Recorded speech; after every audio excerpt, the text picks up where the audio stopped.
আমার প্রিয় বন্ধুরা, আজ আমরা পরম পুরুষ শ্রী রামকৃষ্ণের মুখনিসৃত অমৃত বাণী ও কথা পাঠ করব। যদি আপনাদের ভালো লাগে তবে একটা লাইক, কমেন্ট ও সাবস্ক্রাইব করে পাশে থাকবেন। তীর্থ হইতে ফিরিবার অল্পকাল পরে হৃদয়ের স্ত্রীর মৃত্যু হয়। ওই ঘটনায় তাহার মন সংসারের প্রতি কিছুকালের জন্য বিরাগভাজন হইয়া উঠিয়াছিল। পত্নী বিয়োগ হৃদয় ঠাকুরকে ধরিয়া বলিল, তাহার যাহাতে তাহার ন্যায় আধ্যাত্মিক উপলব্ধি সকল উপস্থিত হয় তাহা করিয়া দিতে হইবে। ঠাকুর অগত্যা বলিলেন, মায়ের যাহা ইচ্ছা তাহাই হোক। মায়ের ইচ্ছা হয় যদি তোরও হইবে। এইরূপ কথাবার্তার কয়েকদিন পরে তাহার এক অপূর্ব দর্শন উপস্থিত হইল। তাহার মনে হইল সে দিব্য দেহধারী জ্যোতির্ময় সাক্ষাৎ দেবতার সঙ্গে থাকিয়া চিরকাল তাহার সেবা করিতেছে। অর্ধবাহ্য ভাবাবেশে উন্মত্তের ন্যায় চিৎকার করিয়া বারংবার বলিতে লাগিল, ও রামকৃষ্ণ, ও রামকৃষ্ণ, আমরা তো মানুষ নই, আমরা এখানে কেন? চলো দেশে দেশে যাই, জীব উদ্ধার করি। তুমি যাহা আমিও তাহাই। মথুরবাবু একদিন হৃদয়কে ভাবাবিষ্ট দেখিয়া ঠাকুরকে বলিয়াছিলেন, হিঁদুর আবার একই অবস্থা হলো বাবা? ঠাকুর তাহাকে বুঝাইয়া বলিয়াছিলেন, হৃদয় ঢং করিয়া ওইসব করছে না। একটু আধটু দর্শনের জন্যে সে মাকে ব্যাকুল হইয়া ধরিয়াছিল, তাই ওইরূপ হইতেছে। ওইরূপ দেখাইয়া বুঝাইয়া মা আবার তাহাকে ঠান্ডা করিয়া দেবেন। সন 1275 সালের 1868 খ্রিস্টাব্দে আশ্বিন মাস আগত দেখিয়া হৃদয় নিজ বাটিতে শারদীয়া দুর্গা পূজা করিতে মনস্থ করিল। কর্মী হৃদয়ের ওই কার্যে শান্তি লাভের সম্ভাবনা বুঝিয়া ঠাকুর তাহাতে সম্মত হইলেন এবং মথুরবাবু হৃদয়ের ওইরূপ অভিপ্রায় জানিতে পারিয়া তাহাকে আর্থিক সাহায্য করিলেন। কিন্তু মথুরবাবু পূজাকালে ঠাকুরকে নিজ বাটিতে রাখিবার জন্যে বিশেষ আগ্রহ প্রকাশ করিতে লাগিলেন। সেই জন্যে হৃদয়কে ক্ষুণ্ণ দেখিয়া ঠাকুর বলিলেন, তুই দুঃখ করছিস কেন? আমি নিত্য সূক্ষ্ম শরীরে তোর পূজা দেখতে যাব। আমাকে অপর কেহ দেখিতে পাইবে না, কিন্তু তুই পাইবি। ঠাকুরের কথায় আশ্বস্ত হইয়া সে মহানন্দে পূজা করিতে যাত্রা করিল। বাটিতে আসিয়া হৃদয় ঠাকুরের কথা মতো সকল কার্যের অনুষ্ঠান করিল।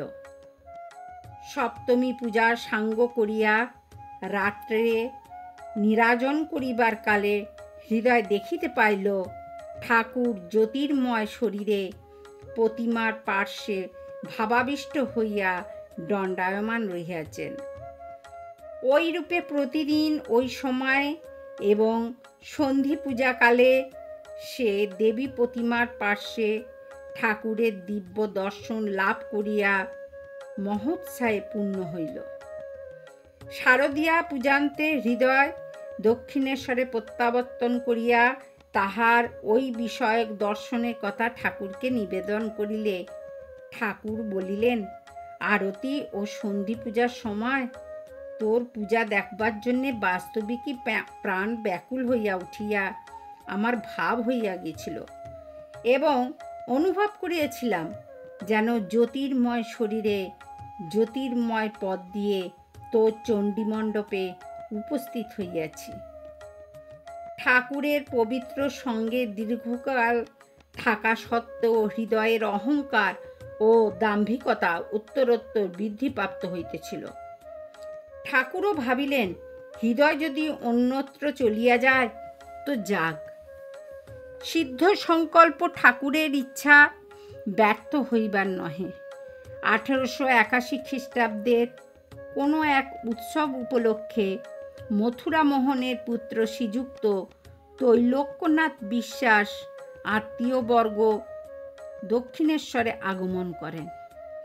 উক্ত দিবস হৃদয় প্রাতে দেবী পূজা করিবার উদ্দেশ্যে কালী মন্দিরে প্রবেশ করিয়া মন্দিরে ত্রৈলোক্যনাথের দশম বর্ষীয়া পরমা সুন্দরী কন্যাকে দণ্ডায়মান দেখিয়া ফুল চন্দন দ্বারা বালিকার চরণ পূজা করিয়া ফেলিল।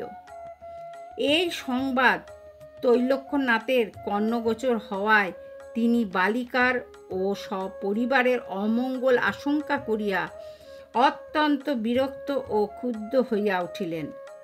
তিনি তৎক্ষণাৎ নিজ ভৃত্য দ্বারা হৃদয়কে মন্দির হইতে বহিষ্কার করিয়া দিলেন এবং কালীবাড়িতে তাহাকে ভবিষ্যতে প্রবেশ করিতে নিষেধ করিলেন। ক্ষুণ্ণ মনে হৃদয়কে কালীবাড়ি হইতে চিরকালের জন্য বিদায় গ্রহণ করিতে হইল। ঠাকুরের জীবদ্দশায় তিনি হৃদয়কে নানাভাবে সাহায্য করিয়াছিলেন। ঠাকুরের দেহাবসানের পর হৃদয় বস্ত্র বিক্রয় করিয়া পরিবারবর্গের ভরণ পোষণ করিতে লাগিল। ঠাকুরের মহা সমাধি লাভের 13 বৎসর পর প্রায় 63 বছর বয়সে ইংরাজির 1899 খ্রিস্টাব্দে হৃদয় স্বীয় জন্মভূমি শিওর গ্রামে দেহরক্ষা করিয়া শ্রীরামকৃষ্ণ পদে বিলীন হইয়াছিলেন। ঠাকুরের অগ্রজ শ্রীযুক্ত রামকুমারের পুত্র অক্ষয়ের সহিত পাঠককে ইতিপূর্বেই সামান্যভাবে পরিচিত করিয়াছি। বাল্যকাল হইতেই অক্ষয়ের মন শ্রী শ্রী রামচন্দ্রের প্রতি বিশেষ অনুরক্ত ছিল। কুলদেবতা রঘুবীরের সেবায় সে প্রতিদিন অনেক কাল যাপন করিত। অক্ষয়ের ঐরূপ ভক্তি ও ঈর্ষানুরাগ তাহাকে ঠাকুরের বিশেষ প্রিয় করিয়া তুলিয়াছিল।